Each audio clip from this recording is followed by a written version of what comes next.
what we know to be the case is here I am at 72 with my testosterone levels. My baseline is 50% higher than when I was a young guy. Okay, this is just the lifestyle that I've developed. A list. I work, I get rewarded for my work, I discipline myself, I have love in my heart. Here's an example for everybody to learn. If you want to be a powerful, successful man, develop your full potential. If you're a man, whenever you're angry, that means your testosterone is going down, your estrogen is going up. Wow. See, everybody thinks that, anger and aggression in men is high testosterone. No. If you measure the hormones in a man when he's experiencing aggression, and assertiveness is one thing. Assertiveness is kind of like aggression, but with an awareness of consequences. Aggression is, I'm just thinking of me and not thinking of you at all. I want to control you. I'm going to change you, push, no consideration of the other person or the situation. That's aggression. When a man has aggression, you see what his hormones are doing. That's called fight or flight, fighting or running away from responsibility. His estrogen levels will be high. His testosterone's going down. Estrogen's the female hormone. Women need to make 10 times more. They need 20 times more than a man to have an orgasm. Okay, so this is like their happiness goes up as their estrogen goes up. For us, as our testosterone goes up, our happiness goes up, our motivation goes up. We have something called detachment. Now, testosterone, really high testosterone, is detached.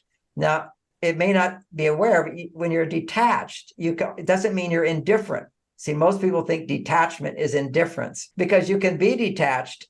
You can have high testosterone and no estrogen. See, no feminine feelings, but just pure analytical thinking, goal setting, logic.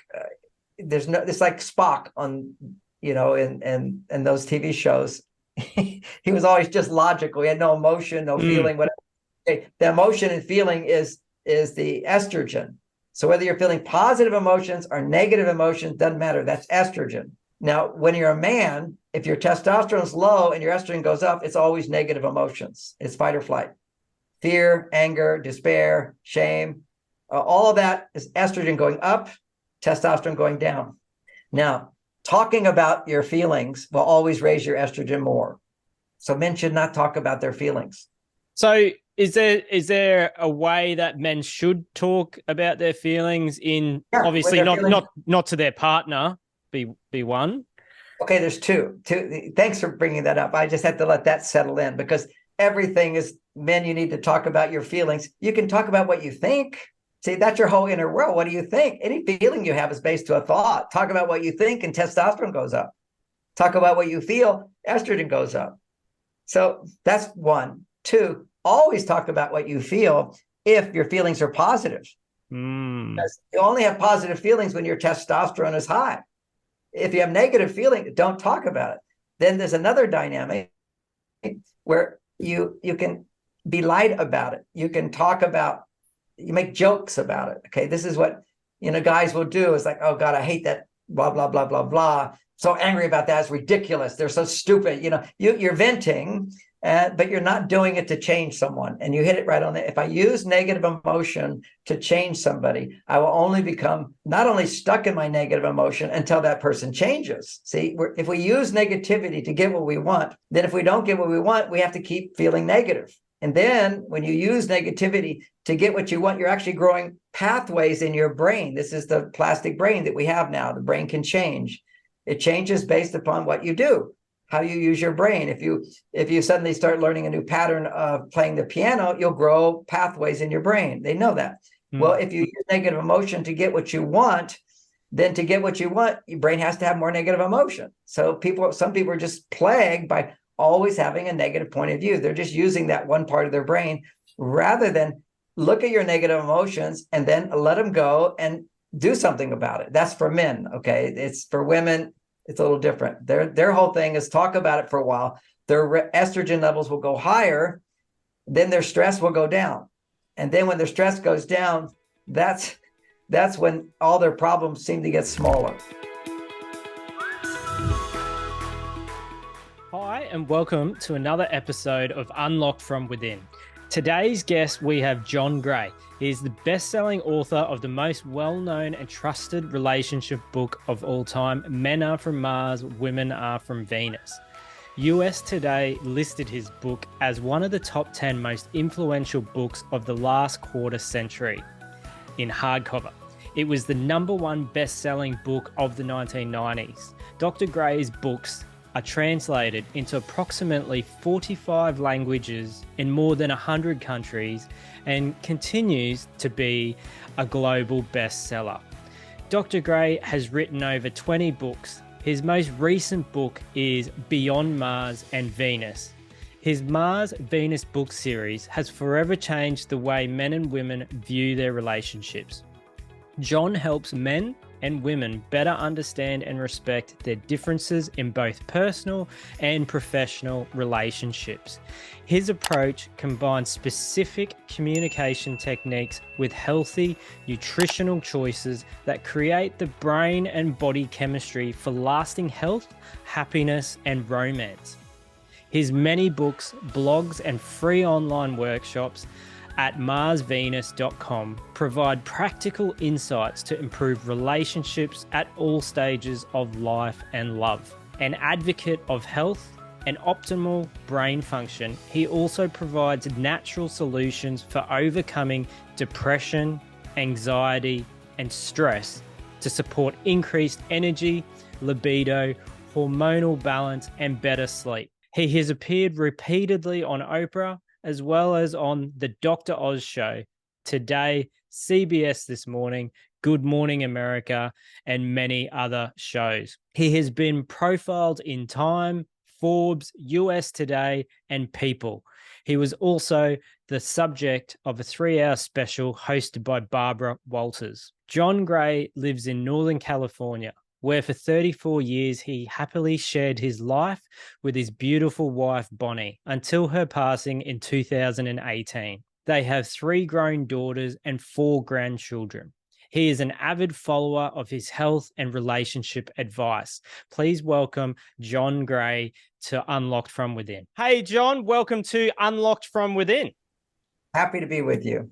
Thanks, John. It's such an honor to have you on the show and to delve into your best-selling book Beyond Mars and Venus. How I stumbled across you was, I think I was about 10 years old. I'm 38 now. I think I was about 10 years old, and I saw the cover of your original book, Men Are From Mars, Women Are From Venus, and it was sitting there in mum and dad's bedroom, and I didn't know anything about it at that point in time. Yeah, I hear that story all the time. I feel older. Yeah, and so for the audience, on Unlock From Within, I'd like to really delve into, basically Beyond Mars and Venus. I've listened to the audio version of it, and I'm finding it, it's got so much value and practical tips that you can apply. I just recently had some friends, a close friend go through a bit of a relationship going upside down and the challenges coming from it. And I passed on that book to him, Beyond Mars and Venus, and he's gotten so much out of it. I think he read it about 6 or 7 weeks ago. And just seeing the difference in him, it's been amazing. It's a life-changing. I get life-changing book. I get comments from this all the time. Just those information. There's 2 types of personal growth. One is making changes within yourself, and I'm all about that. But there's another form of personal growth is simply being informed of reality. For example, I'm looking in my office. I have a door right over there, and I have a door to my right. And if I was to try to get out of my office going to the door on my right, it would take 10 minutes longer. But I can go here and right away. So imagine all your life, you're going to this door to the right. Nobody told you there's a door in front of you. You don't have to change yourself. You just need a little extra information that nobody taught you or didn't point out to you. And you kind of go, well, I can do that easy. So that's a part of what Men Are From Mars and Beyond Mars and Venus is about. It's just pointing us in the right direction if we're going in the wrong direction. Then there's the other part of my work, which I also know is very valuable, which is developing your inner potential. And a lot of what you teach and share on your podcast is processes and attitudes that we can actually access within ourselves an inner potential. So that takes some work. Mm. It Yeah. doesn't take a lot of work to just know that, oh, I was going in the wrong direction. Yeah, yeah. And so yeah, like can you tell us a little bit about your background and how it all came about, basically? Well, well, one thing, I grew up in a family of 6 boys, 1 girl. So I didn't really understand girls at all, but I understood boys. And then I became a monk and lived with men Wow. 9 years as a celibate. I was pretty frisky as a teenager. I liked the girls and all that. But then the Beatles, this is my generation, the Beatles had gone to India to study with a guru there. And the Beatles said, you can get high. We're all trying to get high then, uh, without crashing down. So I went to one of those Woodstock events and got really high for 3 days and really crashed down. And then somebody told me about the Beatles had gone to India. They learned to meditate, they get high, they don't have to crash. So I took a course in transcendental meditation. I was enamored by it. I got home late that night. My dad said, why are you late? And I said, I went to this talk. He didn't believe me. So he said, tell me what you heard. I gave the whole talk. It was like that talk was already written in my heart. It was so inspiring to me. I don't know if I could give exactly the talk now, but that was 50 years ago. But for a good 25 years, I could have given that talk. It just like resonated with me. When something resonates, yes, it sticks with you. And so that was an inspiration. And, for me to become who I am, I had a great mentor. I didn't, I had a great dad and he wasn't always there. And my mother thought, well, if he traveled a lot. So if the father's not there, I want to make sure he has a different father mentors. And so I was at a young age, she had me taking karate classes, and I became in front of karate magazines. I was really into my karate. And then she, at about 12 years old, see, I was really little and young. So it was a phenomenon that I could do all this advanced karate stuff. And then I did, she said, oh, I have a surprise for you. I said, oh, okay, what is it? And we went and she got me a paper route. Delivering newspapers, and they said I was too young. And so my mother said, well, then she'll sign up. So she signed up, but the paper route was mine. And over 4 or 5 years, I grew it into the biggest paper route in Houston, Texas. I had kids working for me. I had someone driving the car. I'd be in the back doing this. So I was like a little entrepreneur. It was real natural. And then I saw this Maharishi guy. I wanted to be high. The guy worked all the time. I mean, he had a good time. And that was what inspired me is, can you work hard, be successful, and feel positive along the way? And so he was a great mentor for me. And he was also, for those that haven't heard of transcendental meditation, back in the 70s and 80s and 90s, it was the big. I mean, we had centers in 3,600 centers around the world. And I taught his 10,000 teachers of transcendental meditation and helped develop a course with him to teach people. So I was his right-hand guy.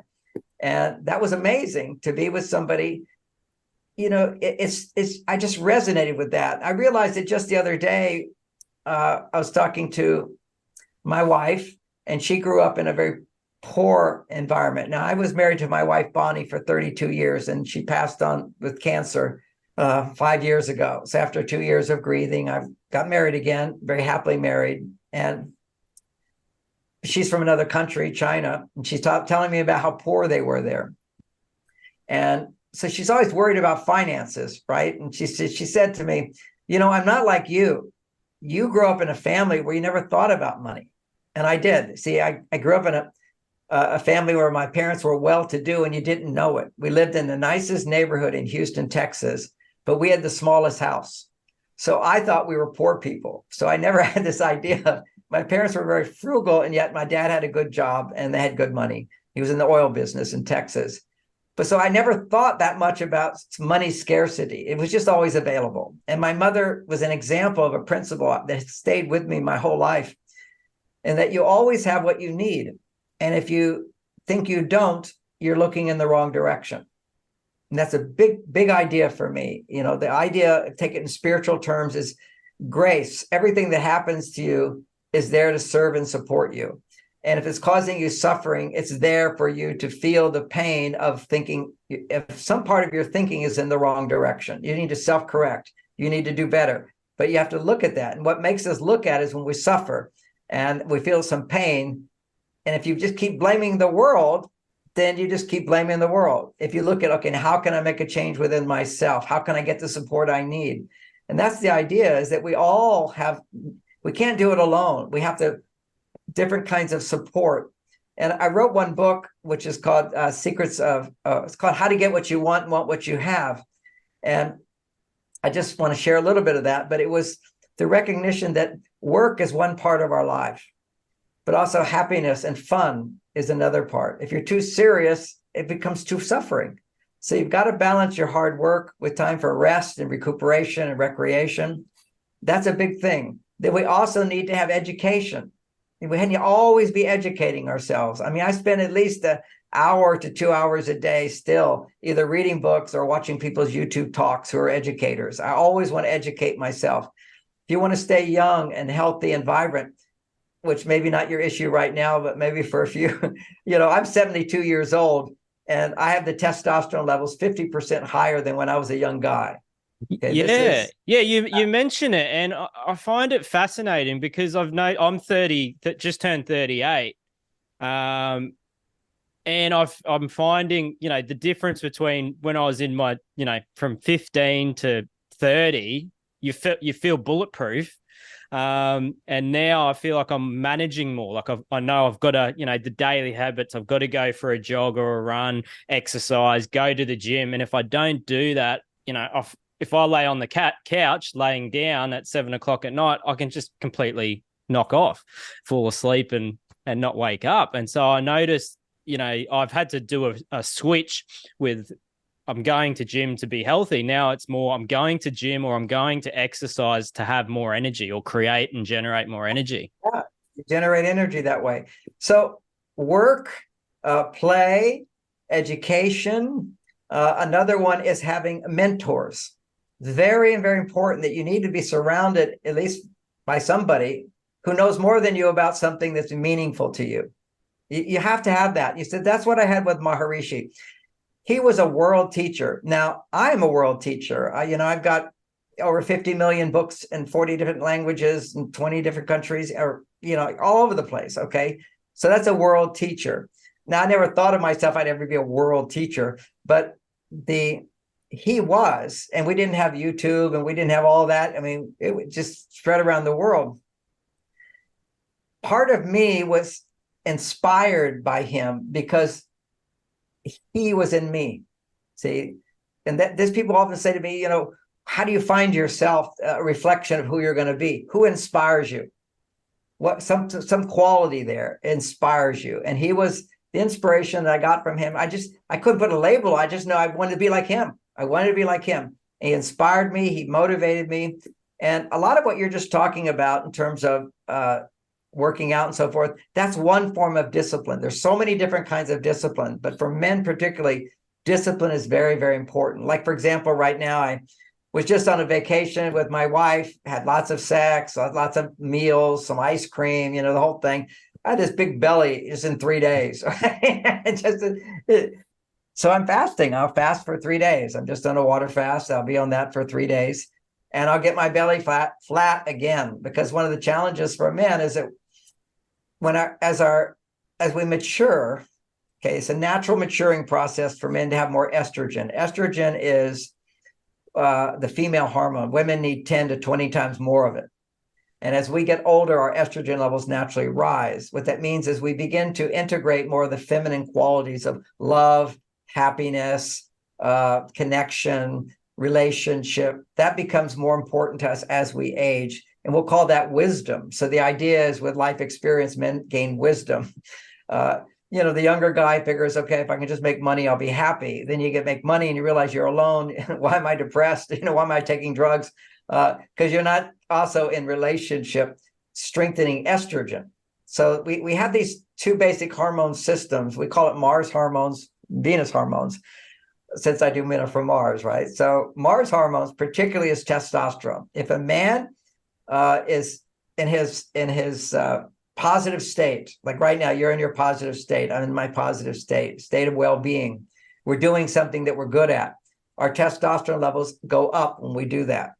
If we're not good at what we do and we judge ourselves as not enough, our society judges us as not enough, we get no reassurance that we're good enough, our testosterone goes down. So, we have ways of dealing with that. You can have your favorite soccer team. Okay. When they're winning, you feel great. You're part of the team. Okay. So you can, there's a lot of different ways to get your testosterone up. There's another way, which is not productive, is porn. Porn is a fantasy. It's not reality raising your testosterone. It's a fantasy that all these women want you.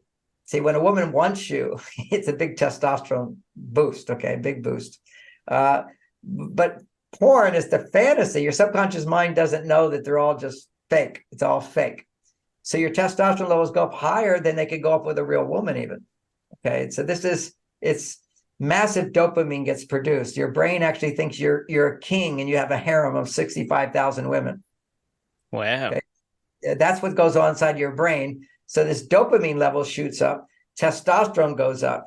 And anytime there's a challenge, if you have a challenge, that produces dopamine and your testosterone gives you the energy to pull through. So men, we need, just to be happy, to make 10 times more testosterone than a woman. And we need to make 20 times more in order to feel like madly in love with a woman and committed to her. Okay, that's the commitment, consistency, discipline. When you're doing discipline, by the way, your testosterone goes up. When you're fasting, for example, that's a discipline. The research shows your testosterone goes up 100%, 4 times higher, okay, for that period of time. And you want to keep the plumbing working, so to speak. It's not going to stay there. But when you're doing a discipline, you get a surge of testosterone in a healthy way. Or no discipline, go online and do porn. And porn is just high stimulated masturbation. I'm sure you have a lot of young men listening to you. So I want to just talk about the number one reducer of testosterone is masturbation. Wow. And we're addicted to it. And they're trying to even say it's loving yourself and all that. Every culture throughout history has always discouraged masturbation because it's addictive. When you have sex with someone you love, it's not addictive. You make another hormone called prolactin. So when I make love with my wife, I make prolactin and it frees me from having to go online and be productive, look for another woman. See, the idea is nature puts in us, if you have sex and you ejaculate with somebody that doesn't love you, you're going to be horny to find another woman. See, it's giving you the motivation to keep finding another woman so that you can be part of evolution and make a baby. So here's a woman who doesn't love you, fake. Your body basically ends up, testosterone crashes, and then you need another woman, another new experience to raise your testosterone. So that's one cycle to get you out there to be horny enough to try to win a woman over.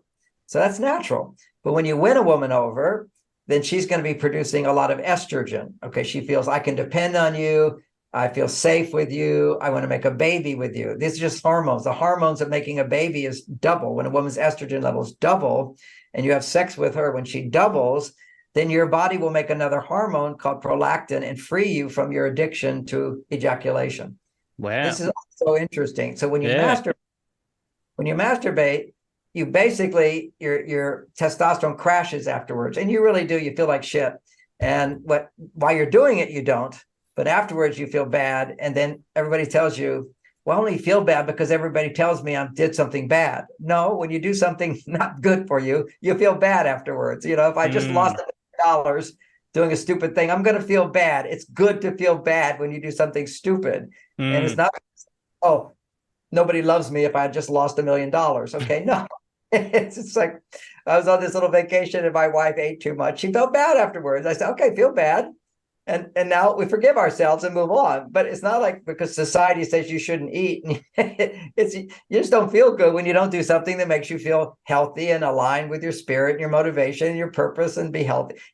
There's realities of why we feel what we feel. And whenever we blame the outer world for what we feel, we can't transform and become better. We have to take responsibility. Now, yeah, somebody punches me, I'm going to bruise, but I can't walk around, complaining about that person being in fear. Otherwise, the bruise doesn't heal. But people can affect you, but then you have to come back finding forgiveness for them, taking responsibility. I remember when I got my first big Mercedes, after my books took off, I got a big fancy Mercedes car, parked it in my town. And within 2 weeks, somebody took a key and pulled it all the way across the car. They were just jealous of me. I sold the car. I said, this is ridiculous. I don't need to show off. Otherwise, get jealous of you and it's not that safe. So what do I need to show off? I got a nicer car.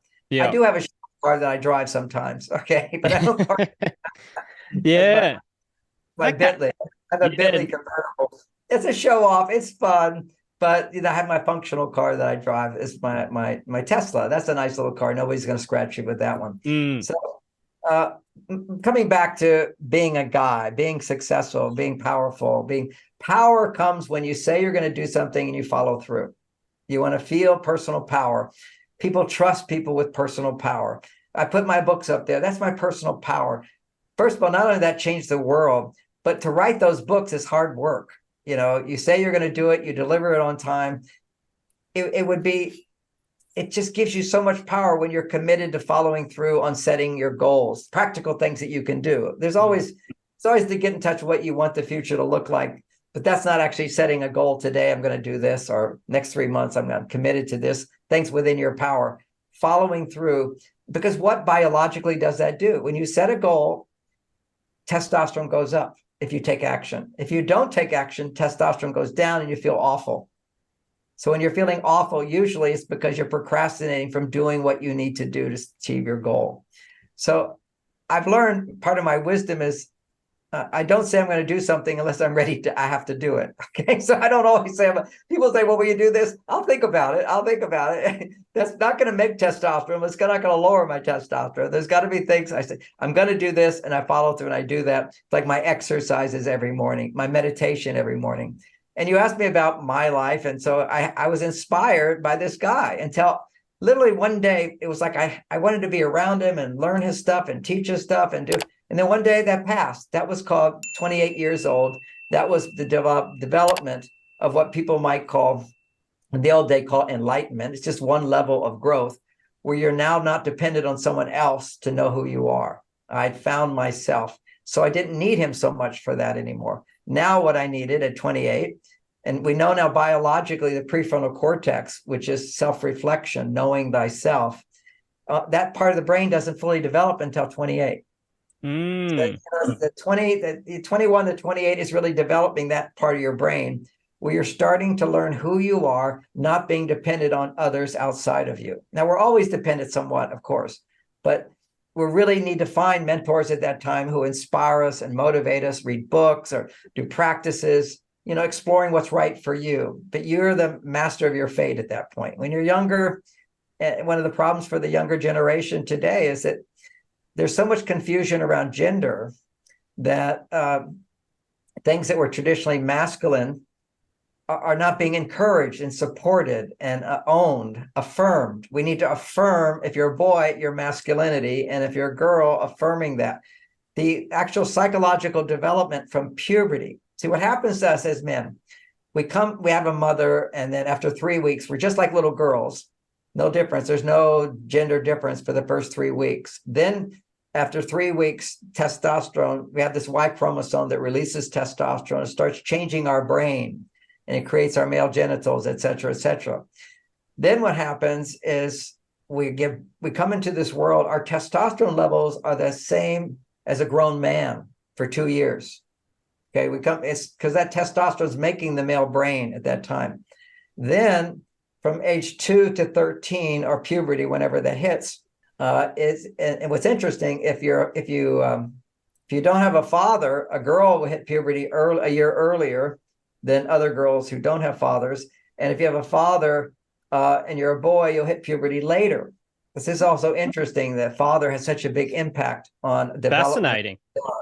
That's why my mother had me doing the paper route. She wanted me to be about this guy, had this other thing. And then she really encouraged me to go off to be with the Maharishi. She knew I needed mentors, men who were successful. And of course, the Maharishi was successful and spiritual, because I have a very spiritual side to me. Okay, so that's very important. As a teenager, guys need to spend time with guys. Girls need to spend time with girls. And the development of the little boy from 2 years old to 13 years old, you have the testosterone levels pretty much like a little girl. Okay. You're not that different from it drops. Suddenly it drops like 1/10. And so we're not that different at that time. But then at puberty, it goes up 10 times. But it needs stimulation to go up. This is why in ancient cultures, there's always initiations that would sort of help you find your superpower. When you see a lot of the superpower movies, that the hero doesn't know what their power is until they have to use it. If you don't have somebody guiding you how to use your power, you don't develop it. So what we have now is the average 20-year-old has the testosterone levels 20% lower than 20 years ago. Wow. Just dropped. That's how much has dropped. Now, it's the culture which is not encouraging boys to be masculine. I say we're supposed to be more feminine, like talking about our feelings. Talking about your feelings produces estrogen and lowers testosterone. You won't hear it anywhere else. That's called, I'm kicked out of the universities. I taught at Stanford. I taught at Harvard. I'm kicked out. I'm not allowed. They'll demonstrate if I can come near these places. I was kicked off of all national TV. I'm considered by some as a sexist.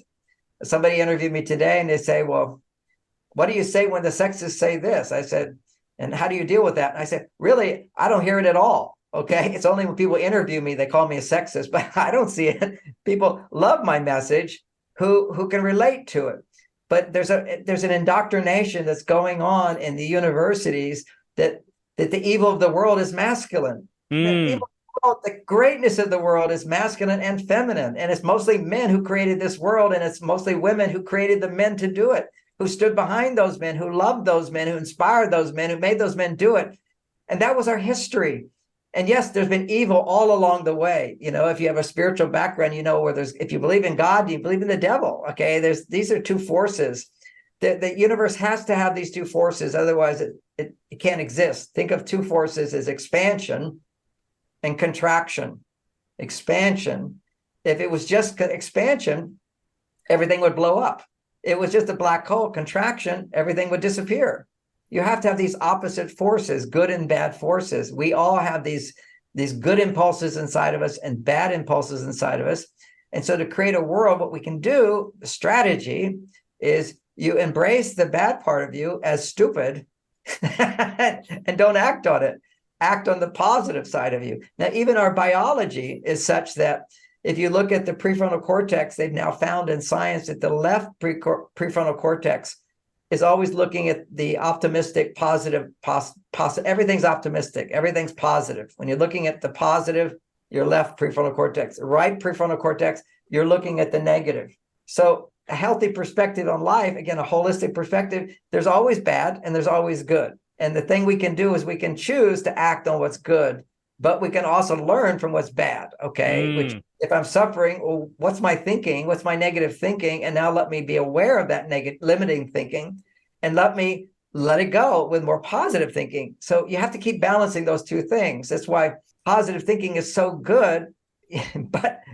But if you only look at the positive, you don't create any change. You don't transform. You don't, and practically speaking, you don't feel passion. See, passion, you automatically get it at your age, but then it starts to become less and less and less and less. And you listen to me talk, I can talk for 12 hours nonstop. I have such passion about this stuff. And when you get to my age, if you have a good, strong masculine side, you can make love for hours. I couldn't as a younger man. I'm taking care of children but I'm slightly retired. I don't start work till 12 o'clock. So that means I have time to meditate 1 or 2 hours. I have time to do my exercise 1 or 2 hours. I have time to have sex for an hour. Okay. And sometimes a few hours. This is, if you learn how to do this, it's all about developing your masculine. You can't just step into that. This is developing skills for a lifetime. But what we know to be the case is here I am at 72 with my testosterone levels. My baseline is 50% higher than when I was a young guy. Okay, this is just the lifestyle that I've developed. I work, I get rewarded for my work, I discipline myself, I have love in my heart. Here's an example for everybody to learn. If you want to be a powerful, successful man, develop your full potential. If you're a man, whenever you're angry, that means your testosterone's going down, your estrogen's going up. Wow. See, everybody thinks that anger and aggression in men is high testosterone. No. If you measure the hormones in a man when he's experiencing aggression, and assertiveness is one thing. Assertiveness is kind of like aggression, but with an awareness of consequences. Aggression is, I'm just thinking of me and not thinking of you at all. I want to control you. I'm going to change you, push, no consideration of the other person or the situation. That's aggression. When a man has aggression, you see what his hormones are doing. That's called fight or flight, fighting or running away from responsibility. His estrogen levels will be high. His testosterone's going down. Estrogen's the female hormone. Women need to make 10 times more. They need 20 times more than a man to have an orgasm. Okay, so this is like their happiness goes up as their estrogen goes up. For us, as our testosterone goes up, our happiness goes up. Our motivation goes up. We have something called detachment. Now, testosterone, really high testosterone, is detached. Now, it may not be aware, but when you're detached, it doesn't mean you're indifferent. See, most people think detachment is indifference because you can be detached. You can have high testosterone and no estrogen. See, no feminine feelings, but just pure analytical thinking, goal setting, logic. It's like Spock on, in those TV shows. He was always just logical. He had no emotion, no feeling, whatever. Okay. The emotion and feeling is the estrogen. So whether you're feeling positive emotions or negative emotions, doesn't matter. That's estrogen. Now, when you're a man, if your testosterone's low and your estrogen goes up, it's always negative emotions. It's fight or flight. Fear, anger, despair, shame. All of that is estrogen going up, testosterone going down. Now, talking about your feelings will always raise your estrogen more. So men should not talk about their feelings. So is there a way that men should talk about their feelings obviously not to their partner, be one? Okay, there's two. Thanks for bringing that up. I just had to let that settle in because everything is men, you need to talk about your feelings. You can talk about what you think. See, that's your whole inner world. What do you think? Any feeling you have is based to a thought. Talk about what you think and testosterone goes up. Talk about what you feel, estrogen goes up. So that's one. Two, always talk about what you feel if your feelings are positive.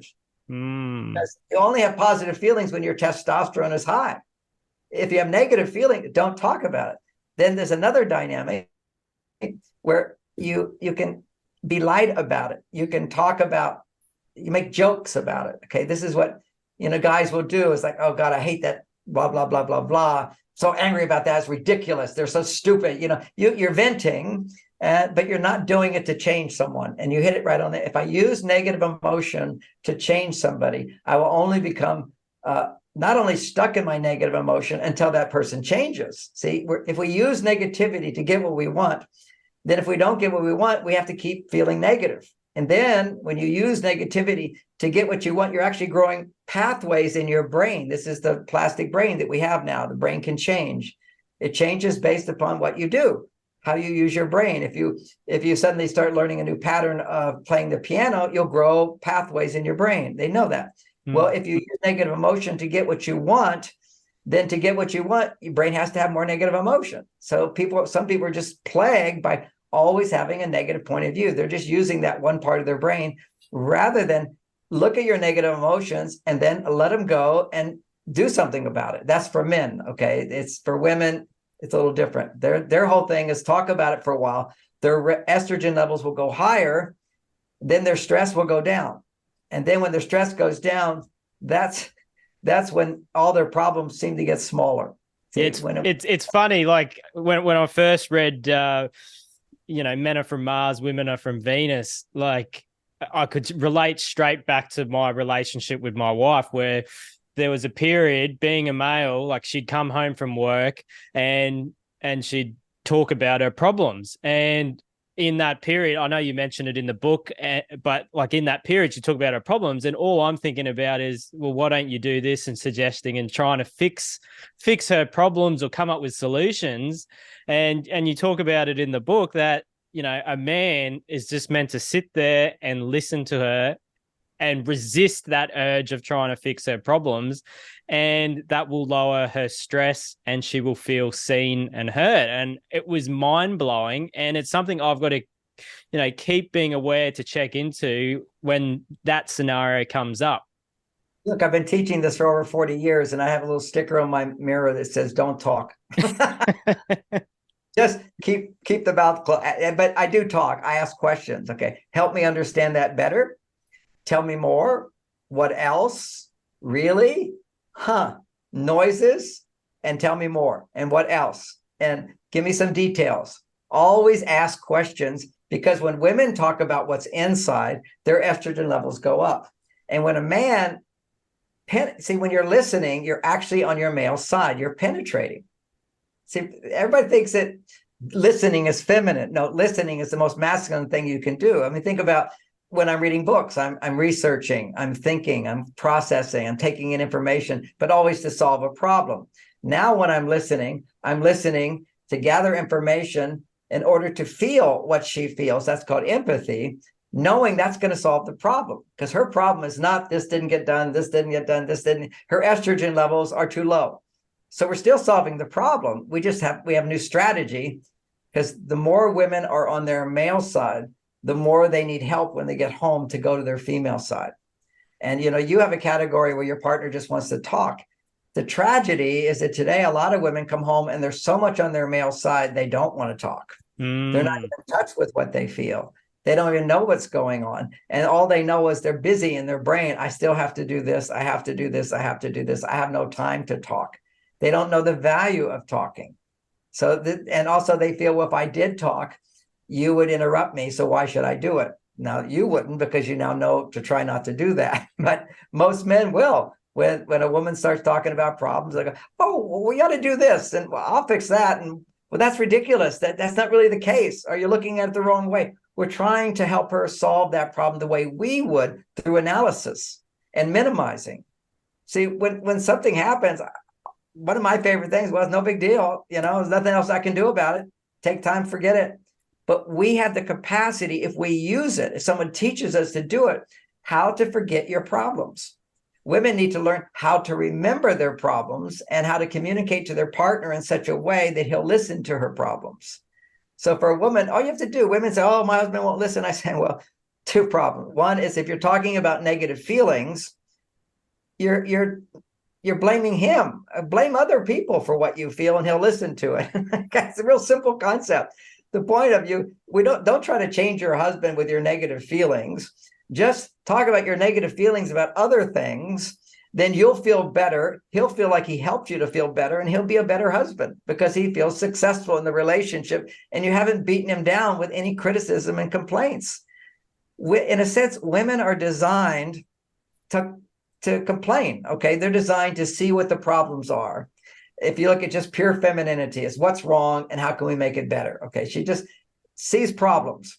Men are designed to solve problems. If nobody points out the problems, then we're out of work. So, but those are extremes. Like, I'm just making the point of masculine and feminine. But what makes us attracted to each other is when I'm more on my male polarity and she's more on her female polarity, like two magnets, a positive and a negative pole. And here they are as just kind of friends. We like each other. But then you're sleeping together and you get close together. Then if you take magnets, you don't notice the pull until they get close. And then that's the attraction. That's what we want. And we want that attraction that we felt in the beginning. And I'm sure many people listening would like to know, how do you bring back that feeling of strong magnetic attraction? Well, this is a concept that I don't know anybody talking about specifically. What most therapists know, and I just have to point out what does work a bit. Take your partner on a romantic date. Now, on a romantic date, what's happening? You're surrounded by new and different experiences. New and different produces dopamine.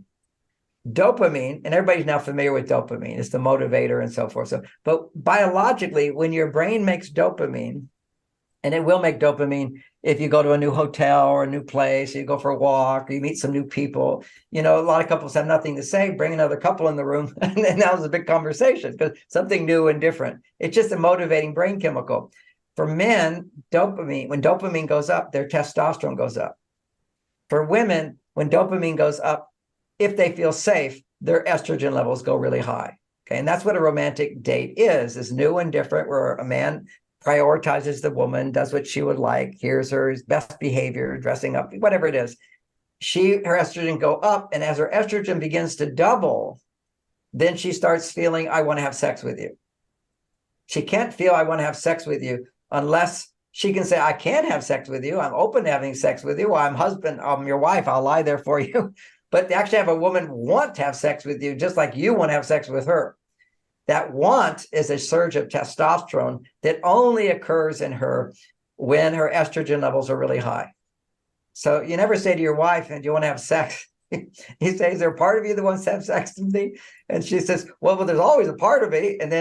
But what she can be instructed to say is, right now, I'll need a little time and I'll let you know. See, a lot of frustration with marriage is to kill a marriage. A guy will want to have sex with his wife. Her estrogen, she just can't honestly say, I want to have sex. I love you. I could be cuddled with you. We can lie in bed together, but I don't feel the desire. So she doesn't feel the desire. She needs a little more time, and sometimes just time. Let me just get this done, and let me ask for help with a few things, or maybe we'll go out on a date, and then suddenly she's wanting it again.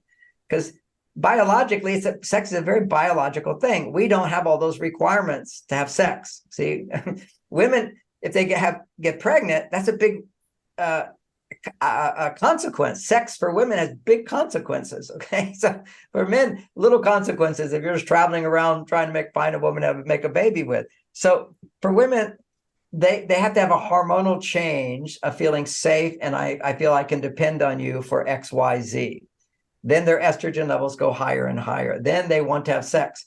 So I used to say to my wife, I'd finish a book, after ignoring her for a month while I'm writing it. I feel like, when you finish a book, you just feel like Superman. I did that, your testosterone is surging. Now I just want to go upstairs and take her clothes off and make love, right? It's just like, hooray. Yeah. Well, she's been ignored for 30 days. She didn't have any estrogen. She's just trying to be a good wife and not complain, don't make it worse for her husband. But she has needs. And so I'd say, well, let's make love. And she says, well, honey, I need to get to know you again. I need to, and I'm like, well, when? She goes, I don't know.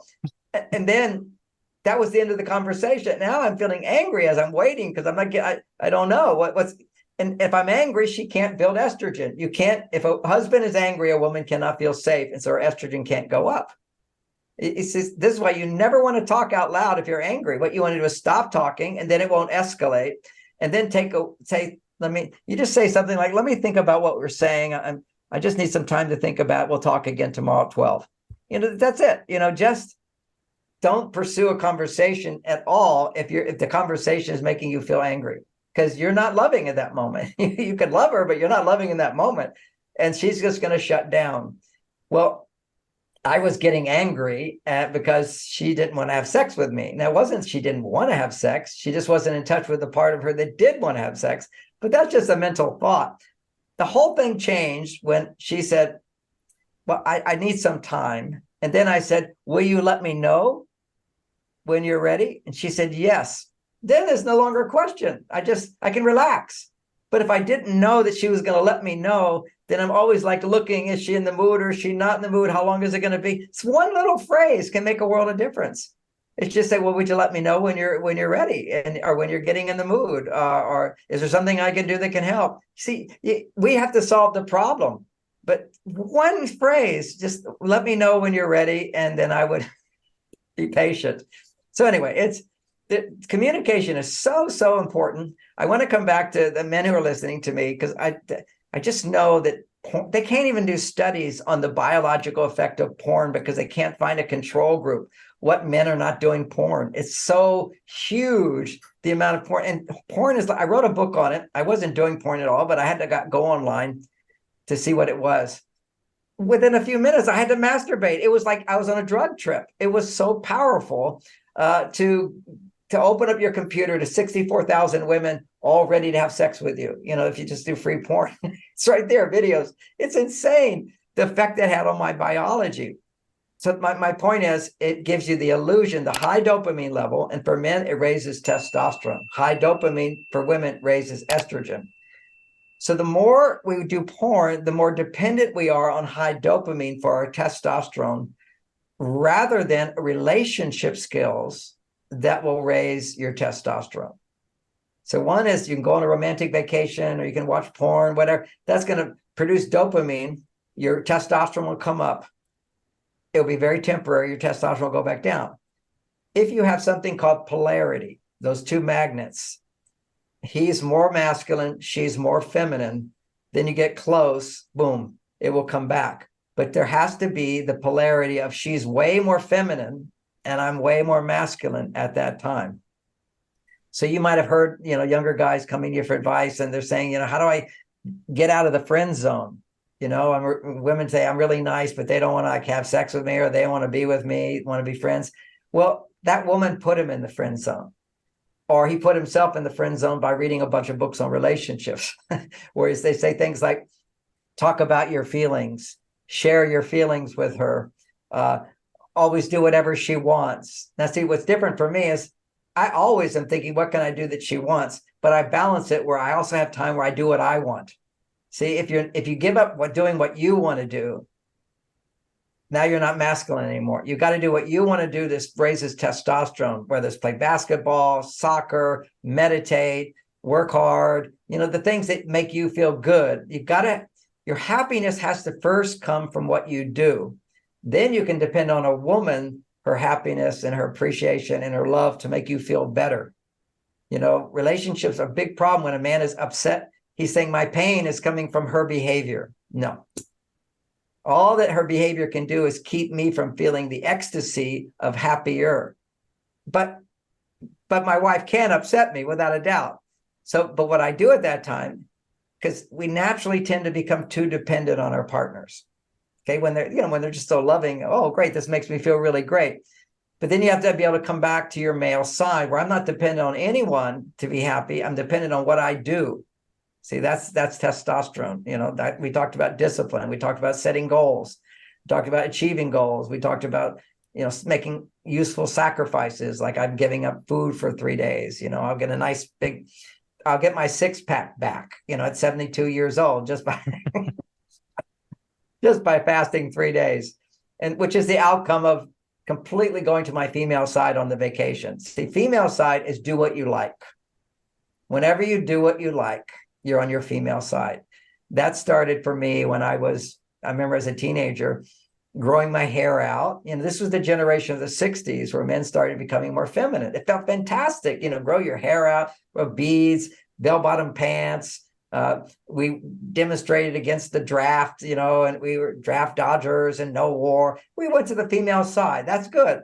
But because we were started out so masculine, as you move towards the feminine, there's a place in the middle where you're both masculine and feminine. That's wholeness. That's fantastic. It's delicious. But you see, once you're moving over, then you go too far over there. Now you're weak. Now you're depressed. Now you're procrastinating, doing what you say you're going to do. Now you depend on other things to make you happy. Now you have too many complaints about women. You're demanding of them. Whenever you're unhappy with your partner, you're on your female side. Suck it up, get back to your male side, do things that make your testosterone go up. For me, the major testosterone producer is my meditation.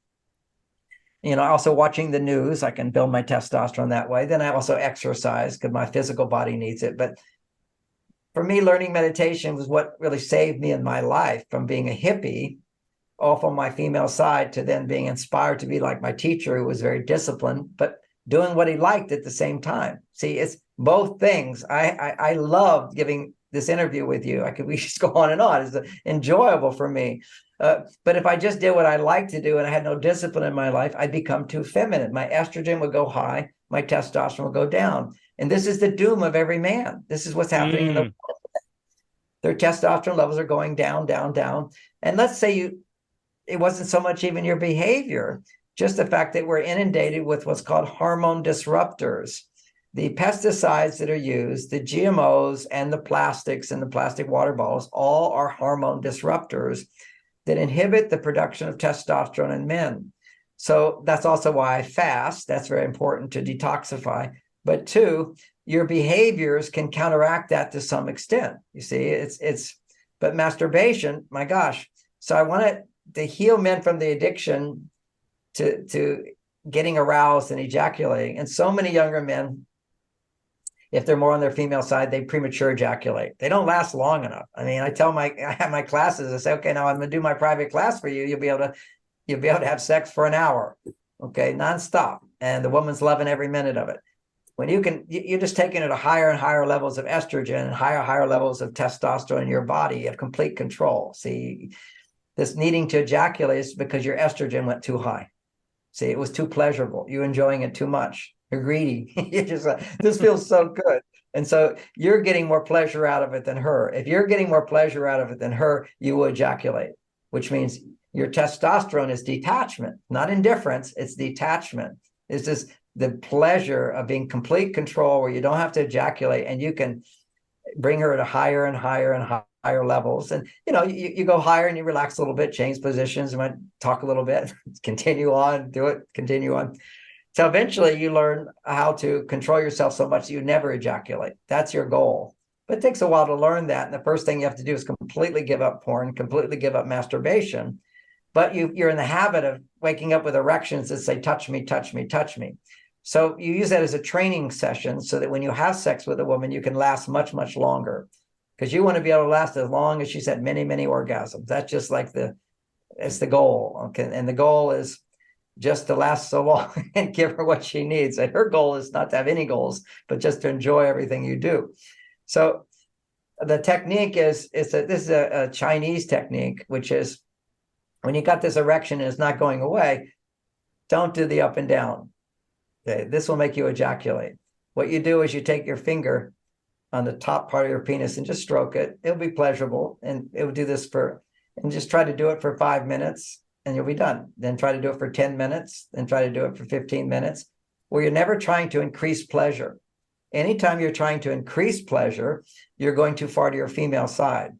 Just what you're doing is pleasurable, then you're on your male side and your female side. And there's a natural rhythm in sex where Masters and Johnson, is this okay? Want to do a little sex stuff here? Yeah. It's good stuff. So they amped it out by measuring all of these conditions in the body of arousal, like your heartbeat and your things are speeding up and EEG, whatever they were doing. They were measuring arousal, which is increasing heartbeat, increasing breathing, various lubrication. All these things are increasing. And then after a certain point, it hits a plateau and it's no longer increasing. Now, that's a subtlety you can start to learn to become aware of, is there's a place where you're kissing your partner, touching her, being turned on to her, and at a certain point, or maybe even having intercourse with her, at a certain point, you're going to start trying to make it more. This is called arousal. It's just happening automatically. I mean, whatever you do feels fantastic. And then we rush into intercourse. And then usually we want to rush. Anytime we want to rush somewhere, it's because it's already starting to hit the plateau. See, your energy is going up, up, up. Now it hits the plateau. All you'll experience is, I want it to be more intense. You start to try to intensify. That's what an ejaculation is. Intensification to create a spasm that causes relaxation. So you're intensifying. So you never try to intensify. So what you do is when you're practicing, you're just doing this, never trying to increase the pleasure, never trying to ejaculate. But you do this for 5 or 10 minutes, the penis, there'll be no, you're not trying to increase the pleasure, it'll become a little boring. Then you're done. You might still have an erection. That's okay. Go take a shower. You'll be done. Just don't do the up and down movement. This is the movement that causes you to ejaculate. So you want to train yourself without the excess stimulation of up and down.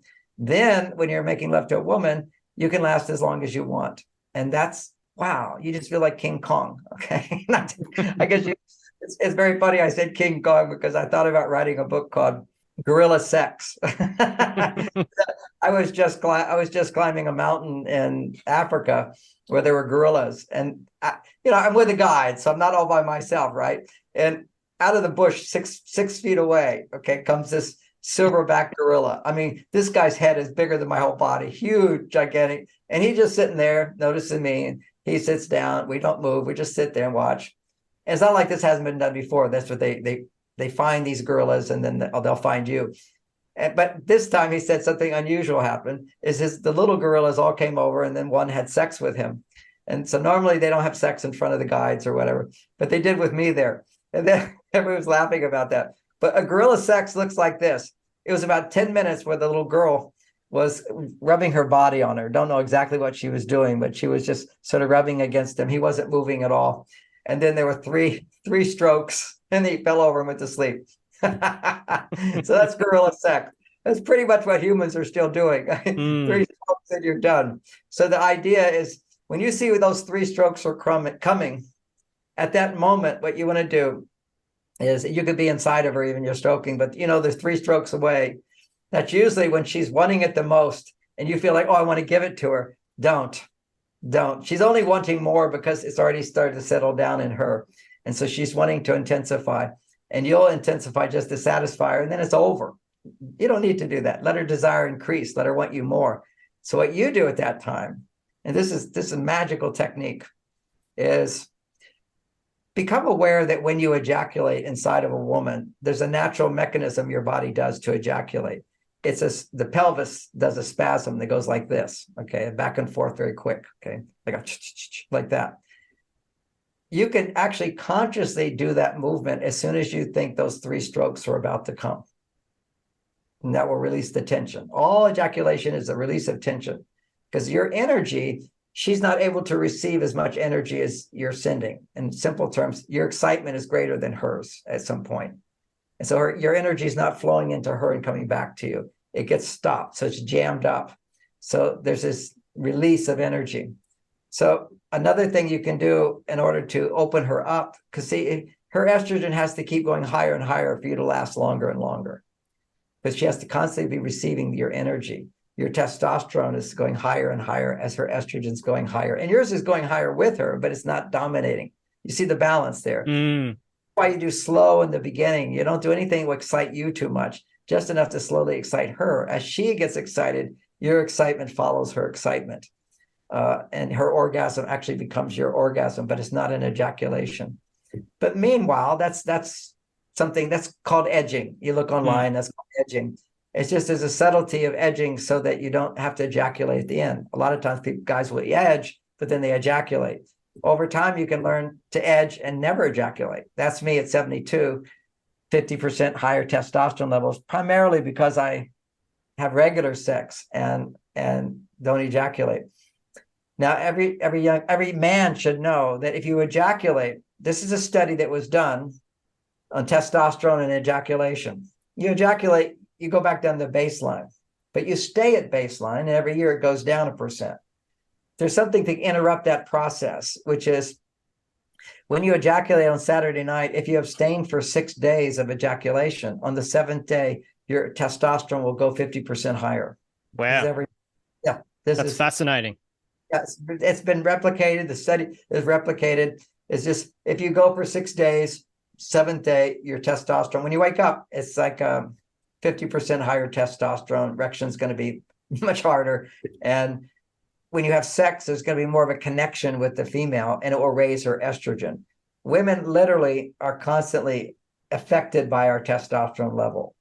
The most boring thing to a woman over time is when he's talking about his feelings. Women hate it. As much as they feel politically incorrect to say that, when men come home talking about all their problems and this had to happen and didn't go here, and I don't know if I'm ever going to do, just a total turnoff to a woman. So what do? You need to talk about that. You need to go talk to another guy who's not going to become your mother. Okay. But then you even want to get out of the habit of doing that. You want to first, if you want to talk, first build your testosterone up, not by talking. You could do meditating as one, yoga is another, exercise is another, any competitive sport is another. Playing your video game is okay, but too much of it is an addiction, and it will raise your estrogen. It becomes too fun. Okay. When it's too fun, it's addiction. That's estrogen. Yeah. So, there's what about like breath work and doing cold showers and ice baths? Super testosterone. I mean, I hold my best for an hour of using, what's his name? Wim Hof. I love it. Yeah.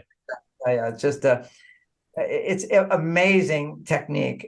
When you do deep meditation as well, you go into that breathless state.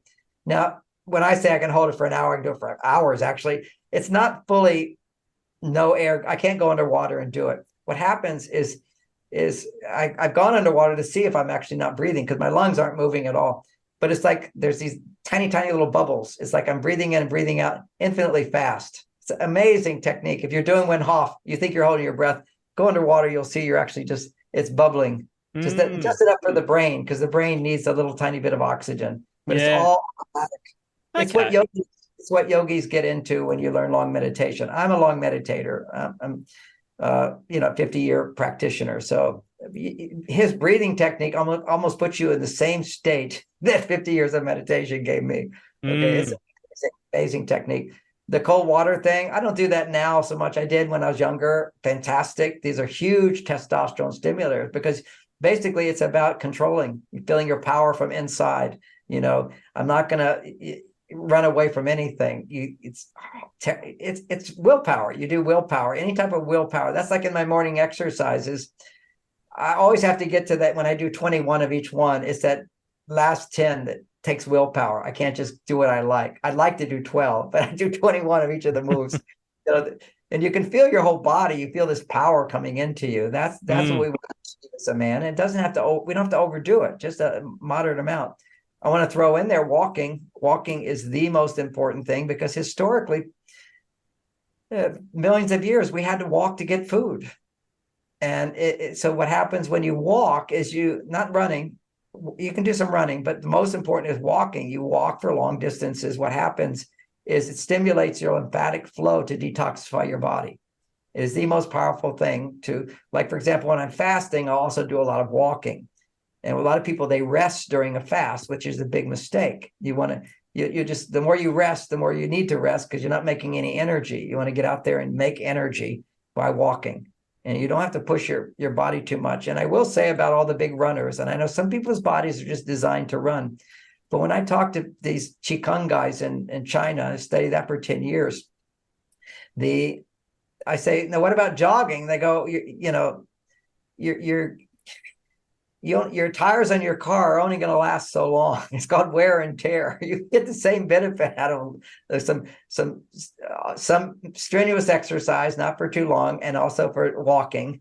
So you're always toned and whatever. I did, during the pandemic, I really built my muscles up. There was no question about that. Really pushing it. But I'm back to just my normal muscle tone. I like that. I didn't, I feel just it was just too much. You have to find for your body type if it's too much. And I have to say, back in the day when I was learning about what inspired me to learn about testosterone was 40 years ago.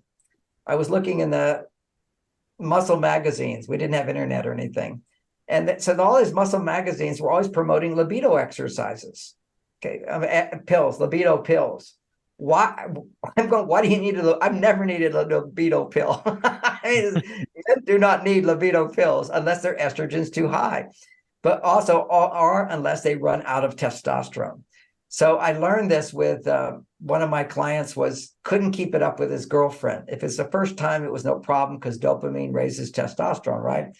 But basically, after he's in an intimate relationship, he just became soft. What do I do? He just felt so powerless. And he was the trainer for the New Zealand Army. Okay. I mean, he's like, he was built like a god, And so I said, your testosterone is too low. He said, no way. I said, just test it. It was 0. Wow. All of his testosterone was being used up to make his muscles. So that's called overtraining. You don't want too much muscles. Otherwise you become impotent. You want to leave some testosterone for the sex. Because if you build those muscles up, then you have to use up your testosterone to make those muscles. So, and kind of a standard in muscle building is you work hard, a set of muscle groups, and you let them rest. You've got to let them rest long enough to rebuild. And that's how I first came up with the idea of men in their cave. Part of it was work and then come back and rest. It's a cycle of work and rest. It was also in the meditation world that I was in for many years. The whole idea was dynamic activity and deep rest in meditation. And then, sort of meditation is going to your cave. Okay. It's forgetting your problems. Anything you can do to forget your problems after having solved problems all day, then to be able to forget your problems is how your body rebuilds the testosterone of the day. And women don't understand that because they don't have the testosterone levels we have.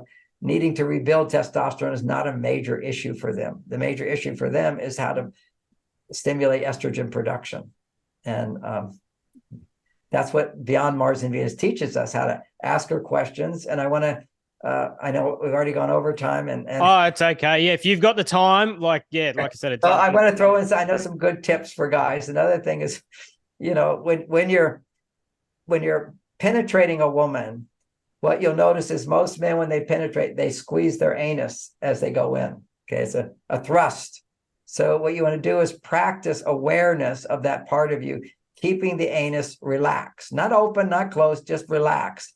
And that forces you to have more of a full body thrust. And it keeps the sex energy from being constricted in your anus, because that's a tension. The energy needs to flow around your body. It needs to go everywhere. And so when your thighs basically are participating in the thrusting, now you've got a lot of muscles involved with it. And that allows the tension not to build up at the base of the spine. You don't want it to get stuck there, tightening it. So keeping the anus relaxed and making sure that you're edging. And the next thing is that that's just the physical side of it. The next is the emotional side of it. Now, this is a technique that will only work if you're in a committed relationship with someone you love. So when you're in a relationship with someone you love, you have to have this conversation with the woman outside the bedroom first. And you have to say, honey, there's this process I learned, which is for you to say to me, we can try it as an exercise and see how we feel. For you to say to me, do you love me? And then I'll say, yes, I love you. And then you say, how much do you love me? And then you say, oh, I love you with all my heart. And are you happy we're together? I'm so happy we're together. Do you like to have fun with me? Do you enjoy sex with me? Do you think I'm beautiful? Each one of the things she says. See, these are the secret insecurities that all women have. They may not admit to right away. But if you want to have sex like you had in the beginning, you need to feel like what you had in the beginning. And in the beginning, what do women always want to do? They want to talk about the relationship. And do you like me? Do you love me? Am I important to you? Am I number one? Are you committed to me? Are we in a committed relationship? See, it's when she says those things, she's undressing, not just physically, but emotionally. Because that's always going on deep inside the psyche of a woman. Just like in the psyche of a man is always going on, am I good enough? See, always going on. We're not aware of it. But when a woman has an orgasm, you feel like, yeah, I did that. You have a premature ejaculation. You're kind of like, oh, bum, I didn't do that. I just gave a talk to, 500 chiropractors at one of their universities. And man, I got a standing ovation for a long time. I had so much fun. I felt like Superman afterwards. It took me hours to where I could call an Uber. I couldn't even get back in my body. But my testosterone was just off the chart. Now, am I an insecure person? If they hadn't given me a standing ovation, I would have thought, good job. But they give me a standing ovation, I think, Superman job, amazing. I don't even know why I charged for this. So it's not like I'm needy for that feedback. It's not like she's needy. Do you love me? Do you not? It's just makes her feel better. Women love to be told you're beautiful.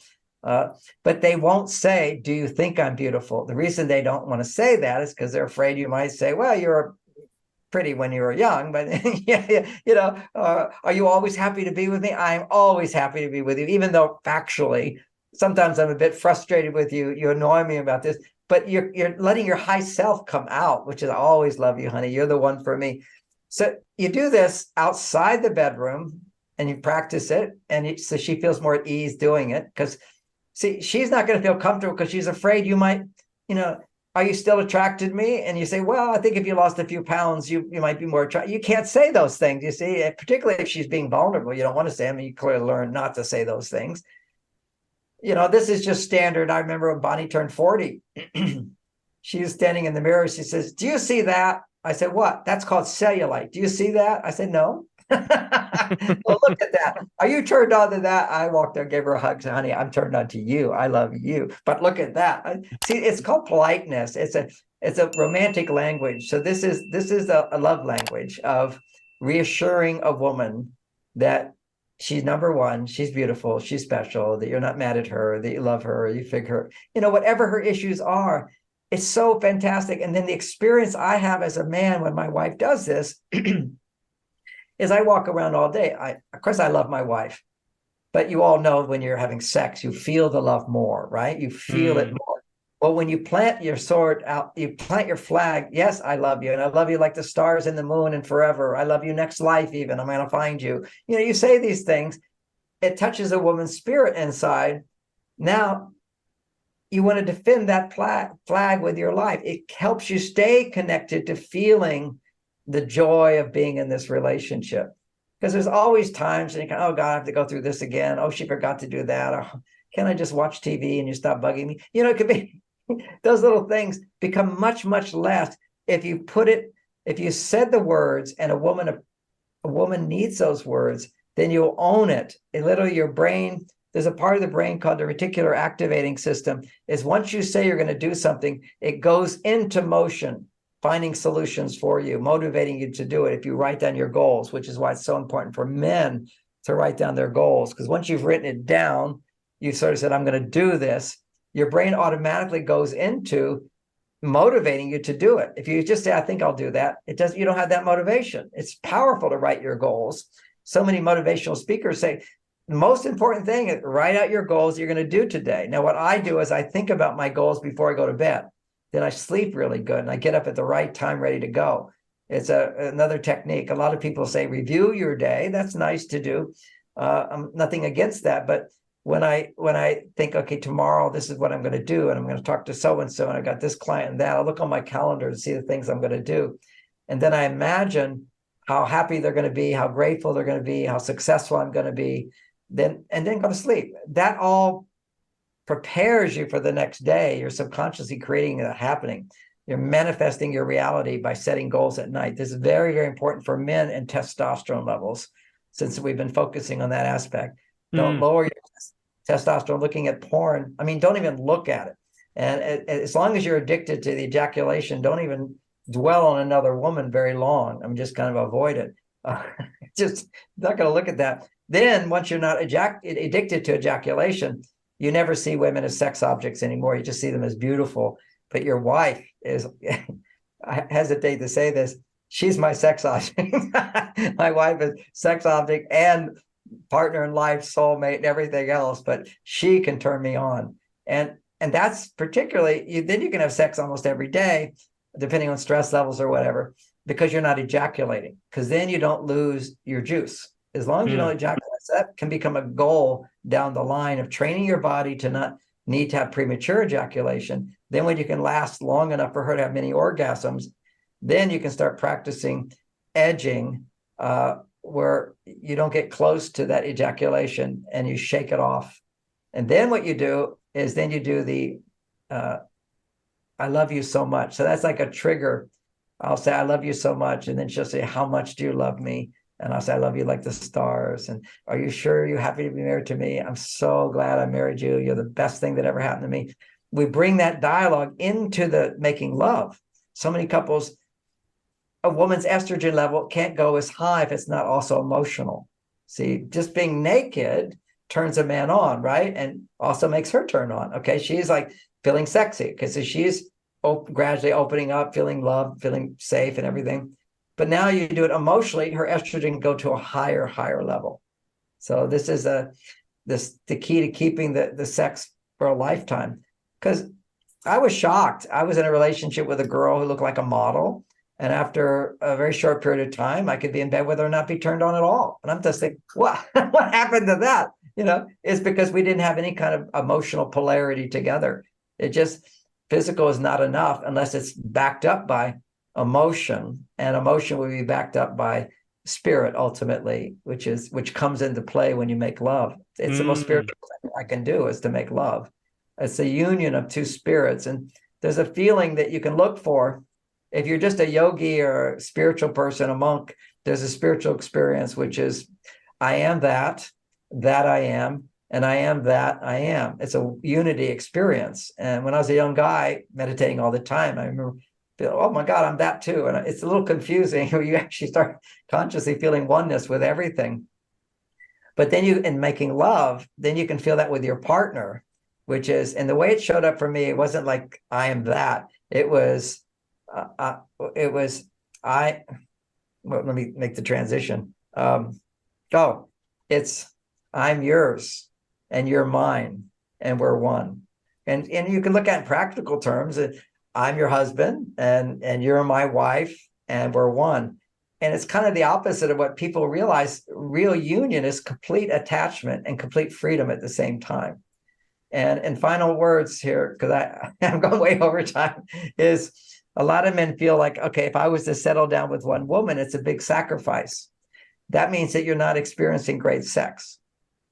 See, when you have great sex, why would I want to have sex with somebody else?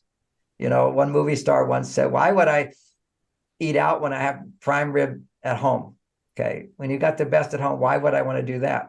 But to get to that place, you have to give up the ejaculating all the time, because when you ejaculate, it makes you addicted to sex. If you don't ejaculate, you see, masturbation makes you want to have sex more, and you have to have more and more and more.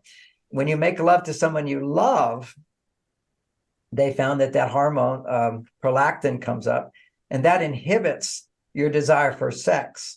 So some people, well, that's not a good thing. And that's what happens to a lot of couples is they're married. The man has so much prolactin, he's not interested in having sex with his wife. He's not interested in having sex with anybody unless it's a stranger, unless it's a big dopamine stimulator.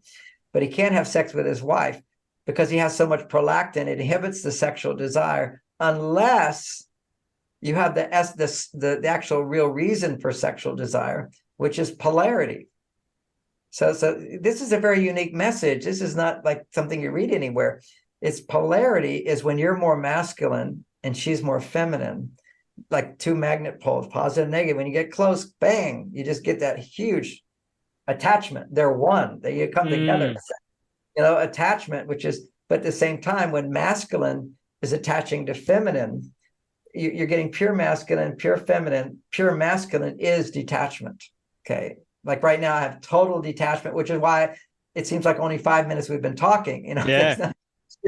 that's just unlimited, open, your energy supply. But then you see the juice and, you know, the joy inside of me to share these ideas, to want to help and know it's going to help some people. That's my attachment to making a difference. So you want to have detachment and attachment at the same time. And you can primarily experience that as a man more when you're one with the woman. She becomes your female side, and you are the detached, pure detached, at the same time experiencing the pleasure she's feeling because you're inside of her body. You're one with her. So it's I'm yours, you're mine, we're one. And with that state, the thought of my having sex with any other woman, I mean, all these beautiful women and everything, I have no interest at all. My wife always said, are you sure you don't want to have sex with that girl? I said, no, not interested at all. I have no interest in, to me, it would just, my energy would go down because I'm not in love with that person. I haven't bonded. That person hasn't been in love with me. So if you have a commitment, what's going to happen, okay, is that your sex desire goes down unless you have polarity. And the polarity will create a lifetime of sex desire and attraction, because the polarity, the dopamine people experience in the newness of a relationship is always transitory. It won't last. You get this free drug-like experience where you touch the little finger to the other one the first time, and it's like electricity lights up. You know, that I don't have with my partner. But you know, a good 20 minutes into having sex, my penis inside, I'm way beyond the electricity. You know, this is big stuff for guys. And another little tip for the young men listening is when you have sex, don't put the penis in all the way right away. It's too much. It'll cause too much estrogen in your body, make you want to ejaculate sooner. What you want to just do a little bit. See, do a little bit, even rubbing her clitoris with your penis for a while, you know, just to, you know, you want her to always lead the way in terms of pleasure and excitement. If you're more excited than she is, she becomes less excited, you will become more excited, and then you'll ejaculate. She's the female side, and ultimately she becomes your female side, and you get to be your full male side without being held back by your female side, because the female side is emotion. And one of the emotions we have is fear, and fear holds us back. It's the number one. This is why you have the most powerful people in the world are sociopaths and psychopaths. They don't feel fear. It's just a massive power you feel. The only time I felt that powerful was after watching Terminator. Because in Terminator, men always identify with the action figure, whether they're good or bad, it doesn't matter. So the whole movie, I'm identifying with a robot that has no emotions.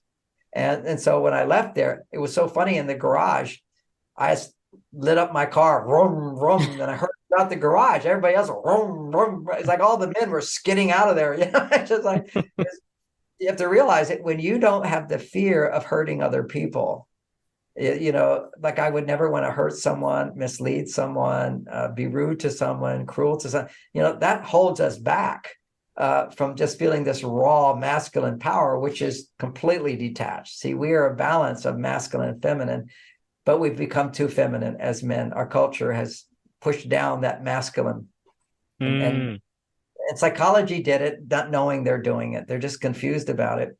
And then when you don't have boys having boy activities, so see, there's this natural thing. I was just with some indigenous people in Africa, right? And they live in these little mud huts, okay? And they just wear a few bits of clothes, and I'm with them. And they're telling me through a translator, you raise a little boy with the mother. She stays with the mother. The men sleep separately.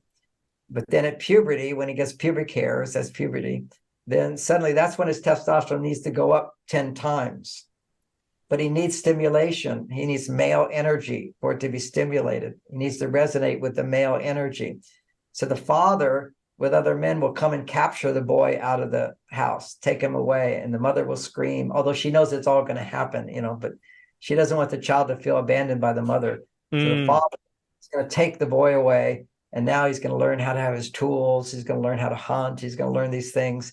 And so he's taken away from the female side. And so different traditions have initiations for that. Another one is the vision quest. You've probably heard of that, where you go out 6 days or 7 days on your own.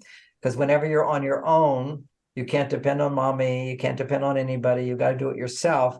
That's testosterone production. And to be a healthy male, you need to experience 10 times more testosterone wants to occur in your body. But if you have no males around, it's hard for it to happen. So what we have is this confusion around identity because boys didn't have a chance to bond with doing boy things. They're all seen by your mother as crude and disgusting. If you don't have a father to resonate with, then you just resonate with your mother. You don't go into full 10 times testosterone. So the boy has to be taken away from the mother in a sense, not completely, but you have to be taken to be with the males, to interact with the male. That's where sports are so important. Males need to be on football teams, basketball teams, whatever it is. Competitive sport is really good. And I've got books I've read that say competition is terrible.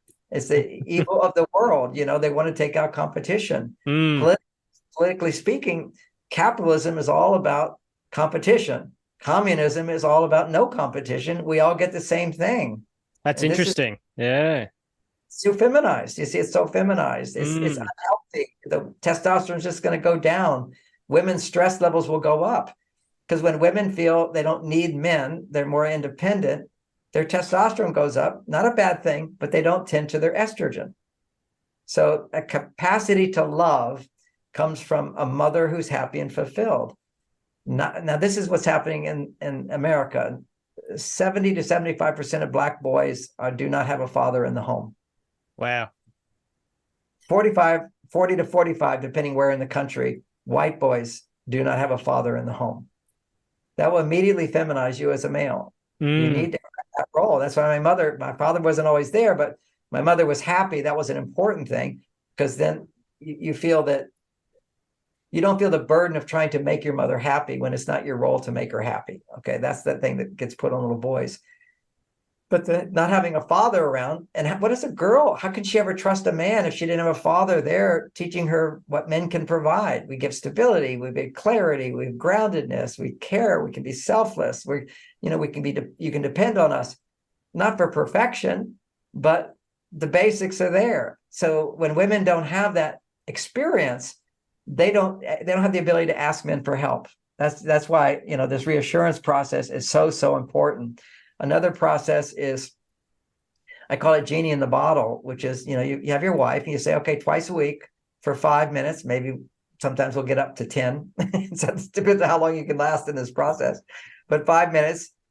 And during this time, she can't do anything for herself, and you do things for her that she asks you to do. You do nothing for her unless she asks. So she says, okay, would you go over and clean the plates in the kitchen? I'm your genie right away. And you run and you jump to do it. Many couples will just say, would you go get my massage oil? And he says, right away. And he runs. So you have to act fast. And for 5 minutes, you give her a foot massage. But it's not just, would you give me a foot massage? It's, would you take off my right shoe? Would you take off my right sock? Would you now put the lotion on my right foot? Now will you massage the front part? You give lots of instructions. The point is for a woman in a short period of time to be able to ask for what she wants in very specific terms, and a man to immediately respond without any resistance. And he can do that because it's all within 5 minutes, or it's all within 10 minutes. It's not like he feels I'm going to give my whole life up, but it produces a huge polarity of woman needing help, woman asking for help, woman getting help immediately. Emergency man is there. She's the center of the world. She needs that to produce a big dose of estrogen. And then you have the planned dates. You do this every week. You have a conversation with her and say, let's talk about next week what we should do. Tell me some things you'd like to do. And her job is to have already thought of, or at least during that time, for her to figure out 3 things out of the normal, out of the routine, that she would like you to provide for her. Not 3 things that she can provide for you. See, this is polarity. Polarity is the man does for the woman receives. The man takes the lead, but the woman informs. So you have to give him, if you tell him, I want you to take me to Banff, then he's just doing what you said. And she doesn't want to feel the pressure of being responsible for what happens. That helps her to feel more relaxed. So she could say, let's go to Canada, let's go to Texas, let's go to New York, you pick. So either 3 things would make me happy. Now, I can be successful. And then you pick which you prefer out of those 3 things that you want to do that would also make her happy. And so it's a big win-win. And it's big polarity, as opposed to her expecting him to know. And for him just to saying on Friday night, hey, honey, what do you want to do? It gives her a chance a week to anticipate and look forward to this event that he's going to lead, he's going to provide, she's going to appreciate, she's going to enjoy. And if she doesn't enjoy it, don't talk about it. Focus on what the good is. This is these moments where he can feel successful as a man, she can feel successful as a woman, that look what I have in my life. Because see, the true female empowerment is not becoming a man. The true female empowerment is getting men to do stuff for you. You have a choice. Do you want to go around doing things for other people, or how would you like everybody to do for you? Now, certainly those are 2 extremes, but the female power is the ability to have people do things for you, to give you what you need. And the male power is the ability to give others what they need. And what we want is to find a balance inside of us, which is, ironically, if you just look at the natural progression of the ages, teenagers, you learn to be a boy, she learns to be a girl. 20s, now you're going to be more independent, self-sufficient. You're going to learn to educate what you can do to make yourself happy, to love yourself, to know who you are more. Then once you know who you are, now to share who you are with somebody else. And that's intimacy. Whereas she's going to be her, I'm going to be me, but now I'm going to learn to connect with and relate to being female, and she's going to learn to appreciate and relate to the male inside of her. Then you have male, female, now you make a baby. And so that's the next level of maturity and development, where you basically it's not so much a transaction. I'm going to give you what you need, you're going to give me what I need. I'm going to give unconditional love to my child. So that's a higher state of consciousness that you can have when somebody's dependent on you and you're not dependent on them. That's what a parent to a child is. It's a very important aspect. It allows a woman to be on her male side, which is giving, but she's also receiving because she's got a husband who's giving to her. And she also has a child who's depending on her, who is also giving her unconditional love. And so this is why it's a great fortune and blessing for a woman to have a man take care of her when she's pregnant and has a baby and has children, so she doesn't have to be the man and raise the children at the same time. Should be our North Star. this should be where we're shooting for. We're never going to have it perfect, but just to know this should be our ideal. And today it's not seen as an ideal. Today it's just seen as a choice. Well, if you can't make money, that you can live a simple life, but not everybody's going to make so much money. Not everybody's willing to do what it takes to make so much money. I mean, I look at some of these guys that make so much money, how much they sacrifice in terms of spending time with their children, time with their wives, time with their health. You make a lot of sacrifices if you're just going to achieve one thing. So it's having that balanced life. But particularly in your 20s, you can be a workaholic. But in your 30s, you need to, okay, I can do this, but now let me learn this relationship stuff. And then let me learn this family stuff. And then when you have that foundation, then you can go out in the world and you create businesses which are win-win. It's not just about me, but you truly want to be helping others as you help yourself. These are all stages of maturity. And I write about this in my book, How to Get What You Want What You Have. And then as you get older, you have you realize, okay, I've got all these things. Then what's your mission and purpose is, higher self. I'm here to serve God. So it's not so much yourself anymore, but it's all those other things simultaneous. So I'm going to finish because you can see if you keep nodding your head, I'll keep talking. But I have to. It's been awesome, John. It's like a little seminar for the guys. Okay, so here's to think about. If you go, it's some of this entertainment at some of these places, they have this Chinese entertainment where they spin plates. I don't know if you've seen it. Yeah. They'll spin one plate and then spin another plate. Then they got to go back and spin the first one and the second one and then the third one. Then they go to the fourth one. And the whole idea is to get all 10 plates spinning at the same time. So you got to keep going back to spin the other ones because they're going to stop spinning. So as a married man, for example, I need to be spinning that plate of romantic love and relationship, give and take relationship. But there's the stage before that is self-love. I've got to keep that one going. Because if I don't love myself, then I'm going to be too dependent on my partner for it to feel good. And then I'm loving myself and my relationship. But before that's my teenage guy, who's always trying to learn new things, what it is to be me, educate, have mentors and so forth. So I got to spin that plate. And then there's another plate, which is more like childhood, is having fun, and just being in that state of innocence where life is, you don't know what the problems are. It's so beautiful. And that's another plate. We need to have fun in our lives, not serious. And then all the way back to like early childhood where you're completely dependent on someone for something. That's why I think we all need to have people in our lives, at least through books or videos or whatever, who are smarter than us or have certain abilities that we want to accomplish and achieve. And it's not one person for everybody. Everybody's got who they resonate with, and you learn one thing. But then the real big one is go back to the most important relationship is when you were in the womb. Everything was done for you. Everything is done for you. And that's your spiritual relationship, is to have a relationship with the universe that knows you're not alone and that things are happening always for your benefit, even if it doesn't look that way. What a great way to look at life. Powerful. All right, so I really enjoy having this conversation. Yeah. John, it's been truly amazing. Like I said, men are from Mars, women are from Venus. It's a top 10 book in my collection, and I think everyone should either check out that book and also Beyond Mars and Venus, whether it's hard copy, Kindle, or on audio. Like it's one of the big things in there. You talk about that it's okay when a man comes home from work he needs time out, and that time out looks like going to his cave. And that blew my mind. And I think everyone should get around and really apply and try, your strategies and tools in there and just to see how quickly it can shift in their relationships for the better, whether it's female or male. Like I said, I think it's something everyone needs. A fun story is that when Men from Mars came out, I was going on one of my first tours was to Australia, and people were, oh, will they accept your ideas? I said, totally, they're going to love my ideas. They already have this idea. Every man has his shed. Yeah, the cave.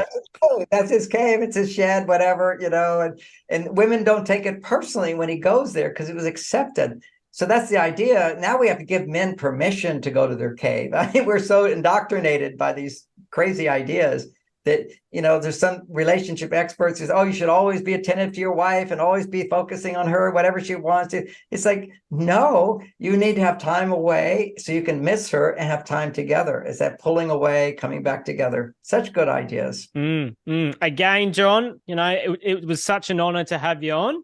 And like I said, where can everyone be best to find you?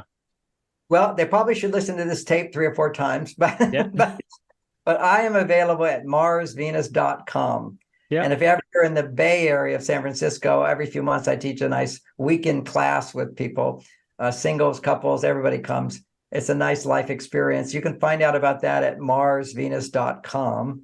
And then we have online courses you can buy. Some of them are free, lots and lots of free stuff. But one that you pay a little money for is Secrets of Great Sex. It's really fun to listen to with your partner. Another one is for women only called Understanding Men. I suggest if you're a couple that she takes the course, but he also listens in, because there's a lot. It's revealing to a man to realize what women don't understand about us. See, that's also helpful to understand your partner better. So lots of good tips, and that's a 6-week class for women only. Then there's another one for women only called You Time, Me Time, We Time course. Is how to get your me time. It's again a lot about the early years when we were developing all this hormonal information. My daughter and I, we created that course. So much information on there at marsvenus.com. Awesome. Again, it's been an honor, John, and thanks for your value and your wisdom today. I enjoyed it very much. Thanks again, John. Thank you for listening to or watching another episode of Unlocked From Within. Please subscribe and like the episode. Please comment and share what insights you got from the interview or how Dr. John Gray has improved your life and relationships. Please share this episode with someone you think it may help. If you'd like to follow more of John Gray's work, you can check him out on YouTube, which is John Gray Mars Venus, Facebook, John Gray Mars Venus, Twitter, Mars Venus, Instagram, John Gray Mars Venus _official, LinkedIn, John Gray PhD.